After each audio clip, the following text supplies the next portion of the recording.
19 তারিখ ছিল আমার একটা ব্রাইডাল মেহেন্দির কাজ, আর বুকিংটা ছিল দুপুর বেলায়। তো আমিও টাইম মতো ক্লায়েন্টের বাড়ি পৌঁছে গিয়ে মেহেন্দিটা স্টার্ট করে দিই। আর আজকের এই যে ডিজাইনটা করছি, এটা এর আগেও তোমরা দুবার দেখেছো, মানে এই নিয়ে আমি 3বার করলাম, এটাও কিন্তু ক্লায়েন্টের ইচ্ছাতেই। তো মেহেন্দিটা কেমন হয়েছে তোমরা কমেন্টে জানিও। আর তোমরা যারা যারা মেহেন্দির জন্য আমাকে বুকিং করতে চাইছো, আর ইনস্টাগ্রাম আর ফেসবুক আইডি শ্রাবণী রয়রাই তোমরা কন্ট্যাক্ট করতে পারো।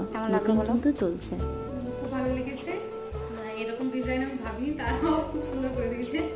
তোমার যা ভালো লেগেছে তুমি সেটাই বলো। ভালো লেগেছে, আমার খুব ভালো লেগেছে। ডিজাইনটা আমি ভাবতে পারিনি এত সুন্দর করবে তুমি, কিন্তু আমার খুব ভালো পছন্দ হয়েছে।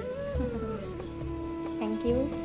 তো যাই হোক, আর এখন যে ভিডিওটা দেখছো আমি কি বানাচ্ছি, এটা আমার একটা অর্ডারের। তোমরা কারা কারা গেস করতে পারছো যে এটা কি বানাচ্ছি তারা কমেন্ট করে দিও। আর যারা বুঝতে পারছো না একটু ওয়েট করে যেও, ভিডিও আছে খুব জলদি, যাতে মিস না করো সেজন্য সাবস্ক্রাইব করে দিও।